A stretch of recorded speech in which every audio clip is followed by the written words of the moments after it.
Why the Australian housing market hasn't crashed. For 20 years, Australians have been told pretty much on a daily basis the Australian real estate market is about to collapse. And for 20 years, it simply continues to defy the pundits, which raises an uncomfortable question: are the crash predictions wrong, or is the Australian system built differently? Interest rates have surged, households have been stretched and are being stretched, and yet the system holds. So what do we keep missing? In this video, I'm going to walk you through the 6 reasons why Australia's housing market bends but hasn't yet broken. And later, I'll show you what would actually have to happen for this market to collapse. So let's look at the US comparison. Australia is not America. Our housing market doesn't crash like America because the system is built differently. Most people think they know what a housing crash looks like. They picture America, 2008, prices collapsing, banks failing, millions of people losing their homes. You might have seen the 2011 movie with Tom Hanks called Larry Crown. In this movie, Tom Hanks hands back the keys to the bank after losing his job during the global financial crisis. And because that happened in the United States, and a lot of commentators and a lot of people on YouTube frankly assume the Australian follow the US situation. You hear it constantly. Quotes such as, "The bubble is about to burst. Australia is next. It's just like the GFC." But here's the problem. The deeper you look at the structure, the more obvious that difference becomes. And today I'm going to walk you through the 6 structural features that explain why this market bends but doesn't break easily. Let's define what the word crash means. The Australian housing market crash test.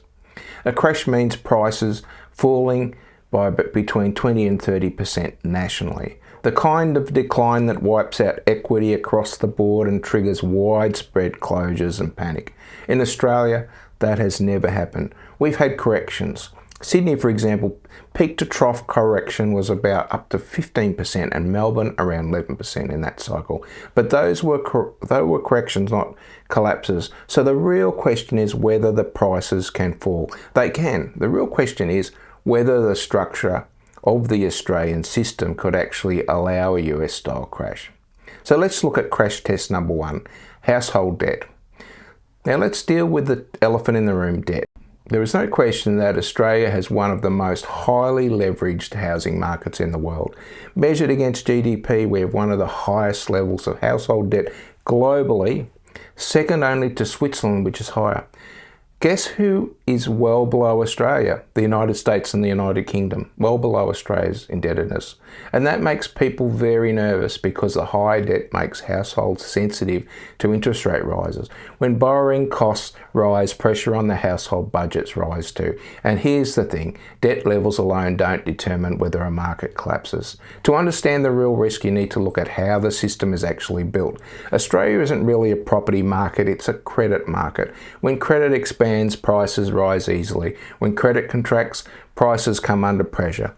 So why hasn't Australia already crashed? That leads us to crash test number 2, recourse lending. I don't hear many people talk about this. In Australia, we have one of the only countries where people will sell their car before they stop paying the mortgage. In Australia, home loans are full recourse loans.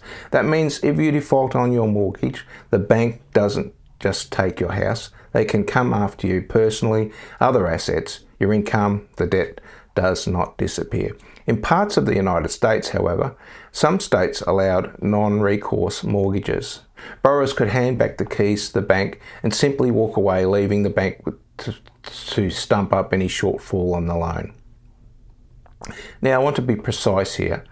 Most of the US states actually do have recourse lending, and the GFC wasn't caused by non-recourse loans alone. It was also driven by the subprime lending, teaser rates, and securitization of mortgages into products that nobody properly understood.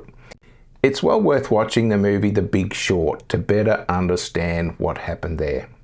So recourse lending isn't the only difference, but it is of several structural features that can make the Australian system harder to break.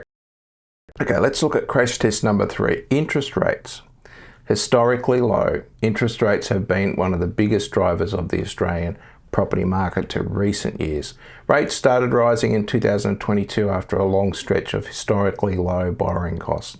They peaked in late 2023. During 2025, the Reserve Bank cut rates 3 times. People started to relax, but early in 2026, inflation started creeping back up and the Reserve Bank was forced again to raise interest rates. The RBA raised the cash rates by 25 basis points to 3.85% in February 2026, after inflation picked up materially, they said, in the second half of 2025. There are now credible forecasts of a potential and likely second rate hike in May 2026 that could fully reverse the 2025 cuts. So the story isn't a simple one-way move. It's been volatile. And that uncertainty is one of the real risks facing the market right now.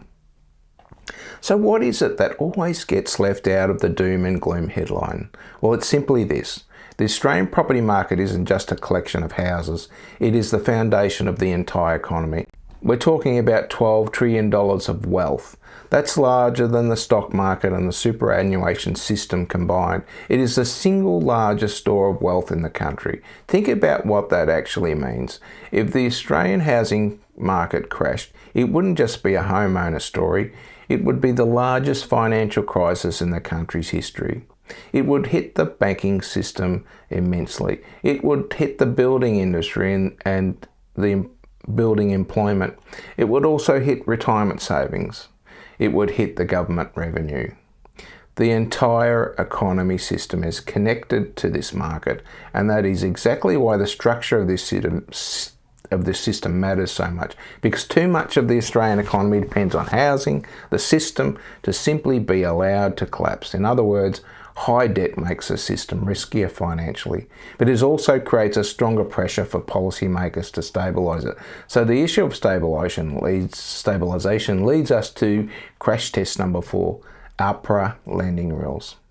Another key difference is APRA, the Australian Prudential Regulatory Authority. APRA regulates the banks, and one of its biggest tools is something called serviceability buffer.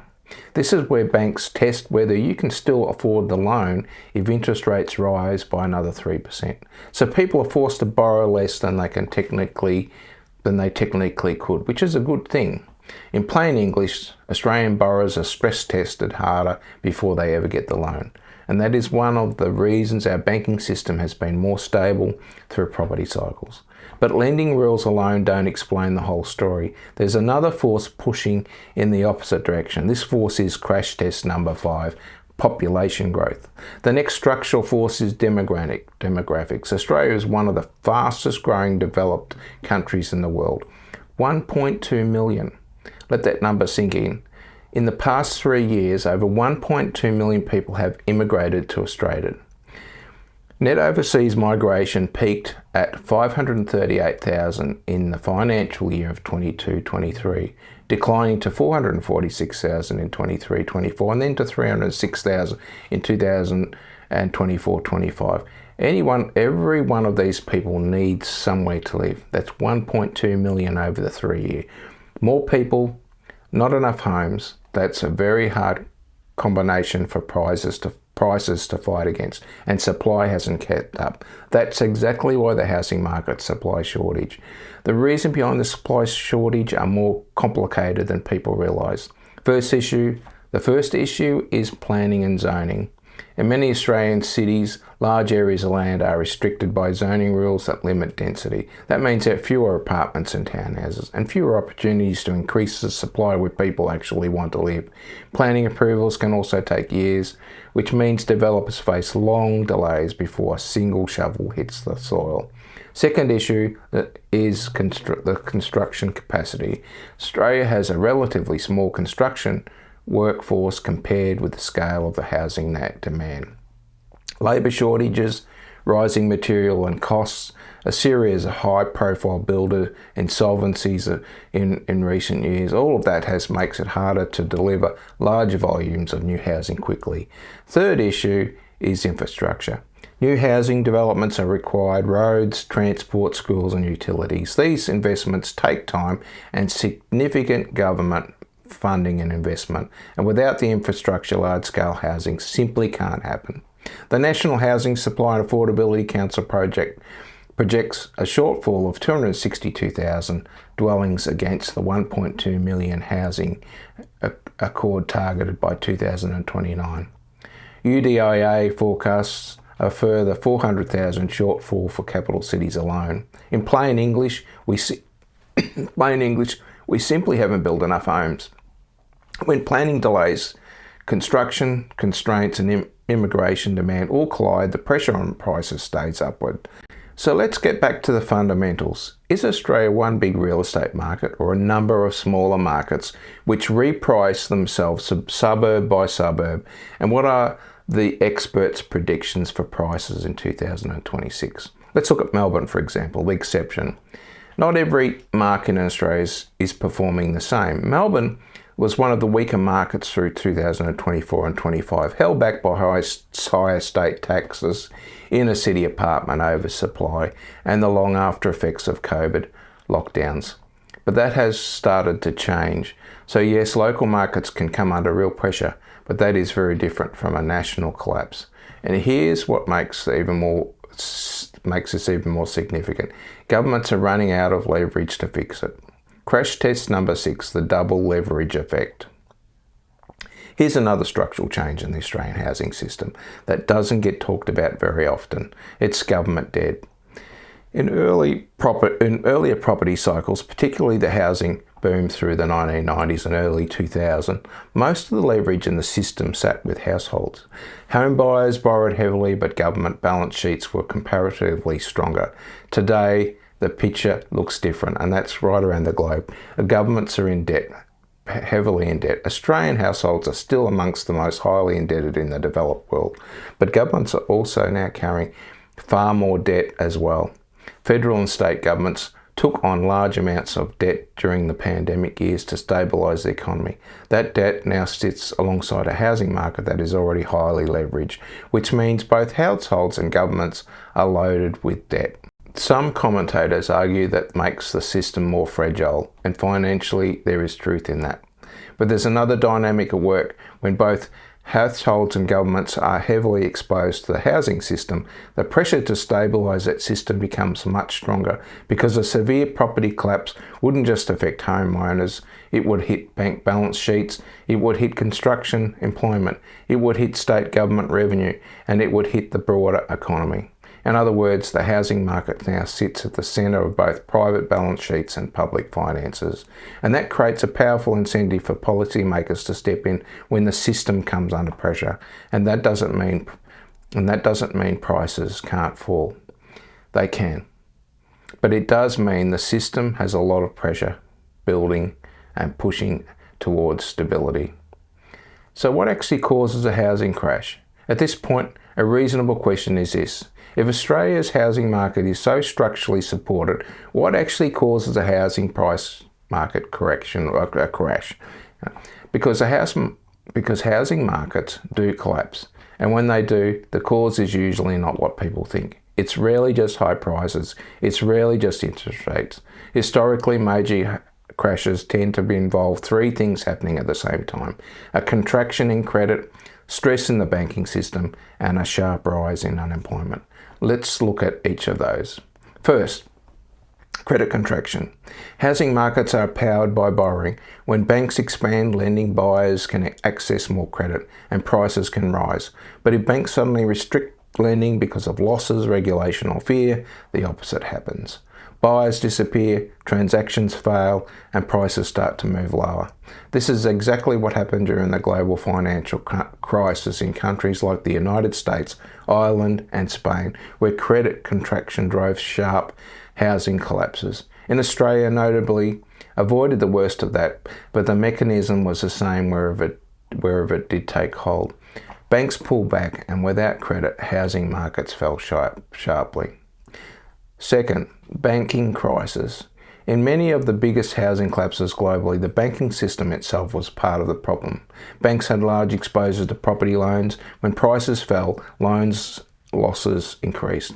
That weakened the banks, and weaker banks tightened lending even further, which made the housing downturn worse. It becomes a feedback loop. Falling prices weakened banks, weaker banks restricted lending pushes prices down further. The third issue, unemployment. Housing markets are ultimately supported by people's ability to repay their loans. If employment is strong, most borrowers keep paying their mortgage even if conditions are difficult. But when unemployment rises sharply, that changes the equation. Households lose income, mortgage stress increases, and here's a critical mechanism. When loan balances exceed the value of the property, borrowers move into negative equity, and that's when forced sales begin to rise. That's the trigger that turns mortgage stress into actual price falls. That's when housing markets can move from correction to collapse. Historically, the biggest housing crashes tend to occur when all three pressures appear together: credit contraction, banking stress, and rising unemployment. Understanding that combination helps explain why some housing markets break and others bend without collapsing. So what would break the system? So we've looked at what historically caused housing crashes. Now the real question is, how exposed is Australia to those same pressures? Because no system is indestructible. Even well-structured markets can fail under the right conditions. But when you map Australia against those three causes, three real risks emerge. Firstly, severe recession. The first would be a severe recession combined with sharp rises in unemployment. Australia's full recourse lending system means most borrowers have strong incentives to keep paying, even under pressure. But if a large number of households lose income simultaneously, that can change things pretty significantly. Mortgage stress would rise. Negative equity would emerge in pockets of the market, forced sales would increase, and prices would come under significant downward pressure. Secondly, major banks disruption. The second scenario would be a major disruption in the banking system. If Australia banks face serious losses or funding problems, they could sharply restrict new lending. And because housing markets depend so heavily on credit availability, a sudden contraction in lending would remove buyers quickly from the market. This is the scenario Australian regulators framework, APRA oversight, the major banks' capital buffers and the full recourse structure is specifically designed to prevent, but the risk is not zero. Thirdly, global financial shock. The third scenario would be a global financial shock that would hit both employment and credit simultaneously, something on the scale of a global financial crisis like we had several years ago. Events like that spread rapidly through the financial system and economies in ways that are difficult to predict and difficult to contain. When multiple pressures converge at once, rising unemployment, credit contraction and financial instability, housing markets can experience much more severe downturns than any single factor would suggest. None of that means a collapse is inevitable. Australia's structural protections are real, but they are not unconditional. Housing markets rarely break because of one factor alone. They break when several critical pressures hit the system at the same time. Understanding those pressures and how Australia is positioned against each of them is the foundation of any serious analysis of where this market is heading. So is Australia heading for a property crash? The honest answer is that no one can predict the future with certainty. But when you look at the structure of the Australian housing system, recourse lending, strict bank regulation, strong population growth, and a structural shortage of housing, you can see why this market has been more resilient than many other markets. That doesn't mean prices can't fall. They can, and they have. But history tells us the Australian market tends to experience corrections, not collapses. And understanding that distinction is critical if you're trying to make sense of what's happening right now. Because the real story in property is almost never the headlines. The Australian housing market isn't indestructible, but it's not fragile either. It's engineered to survive shocks, especially when governments have such a vested interest in the revenue it provides. And once you understand the structure, the headlines start to make a lot more sense. And that's what this channel is all about. So if you don't want to miss those, subscribe and hit the notification bell, because that's exactly what this channel is built to do. Cut through the noise and explain how the markets actually work. I'm Barry Maskell. I'll see you in the next video.